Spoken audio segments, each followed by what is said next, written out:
Warfarin-induced skin necrosis. Warfarin, a widely prescribed anticoagulant, plays a crucial role in managing various thromboembolic conditions.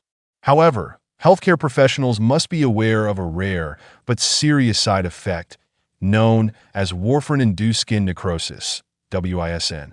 This condition, while uncommon, can have severe consequences if not promptly recognized and addressed. Our goal is to enhance understanding of WISN among medical professionals, enabling early identification and effective management of this potentially life-threatening complication. Warfarin's mechanism. To comprehend WISN, it's essential to understand warfarin's mechanism of action. Warfarin functions as a vitamin K antagonist, effectively inhibiting the synthesis of clotting factors 2, 7, 9, and 10. This anticoagulant effect is vital for preventing thrombosis in at-risk patients. However, warfarin's action extends beyond these clotting factors, also affecting the production of proteins C and S.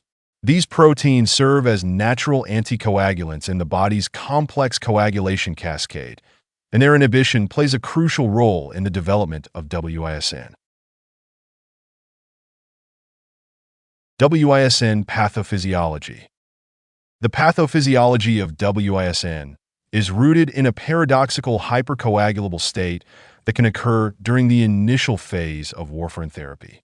This phenomenon arises due to the differential half-lives of the affected coagulation factors. Protein C and S have shorter half-lives compared to factors 2, 7, 9, and 10. Consequently, in the early stages of warfarin treatment, there's a more rapid depletion of these natural anticoagulants relative to the procoagulant factors. This imbalance tips the scales towards a prothrombotic state, leading to the formation of microthrombi. These tiny blood clots preferentially affect areas with high fat content, explaining the typical distribution of WISN lesions. Risk factors. WISN demonstrates a clear demographic predilection, predominantly affecting women between the ages of 50 and 70. This gender and age bias may be related to hormonal factors, though the exact mechanism remains unclear. Obesity and perimenopausal status have been identified as additional risk factors, possibly due to alterations in fat distribution and hormonal balance. The risk of WISN is further elevated in situations where high-loading doses of warfarin are administered or when therapy is initiated without appropriate heparin bridging. Presentation.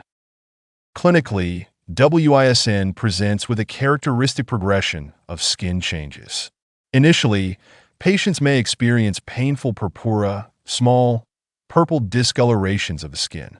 These lesions rapidly evolve into larger, dark necrotic areas surrounded by an erythematous border. The breasts, thighs, buttocks, and abdomen are common sites for these lesions, correlating with areas of high subcutaneous fat content. It's crucial to note that these symptoms typically manifest within 2 to 5 days of initiating warfarin therapy, highlighting the importance of vigilant monitoring during this critical period. Purple toe syndrome is another condition thought to be due to small emboli in the blood vessels which cause a bluish-purple color in the toes and feet. It is a fairly rare complication associated with early warfarin use, usually occurring within the first 3 to 8 weeks of treatment. These clots may block normal blood flow, which could lead to tissue death or the need for amputation of the affected body part. Diagnosis and treatment.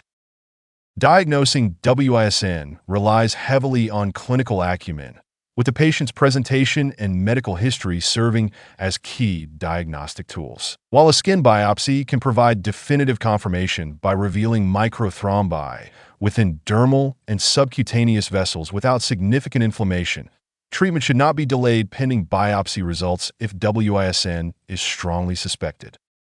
The cornerstone of WISN management is the immediate cessation of warfarin therapy.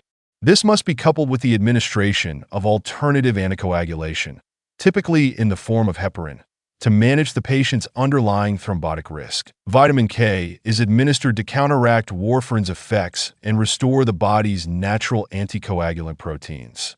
In severe cases, protein C concentrates can be life-saving, rapidly restoring this crucial anticoagulant. For patients with extensive necrosis, surgical debridement and skin grafting may be necessary, underscoring the potential severity of this condition.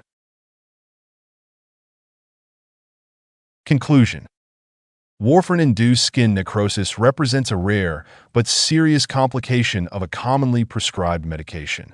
Its paradoxical nature, an anticoagulant causing thrombosis, highlights the complexity of the coagulation system and the potential for unexpected adverse effects in medical treatments. Early recognition and prompt treatment are vital in managing WISN and preventing its progression to severe, potentially disfiguring necrosis.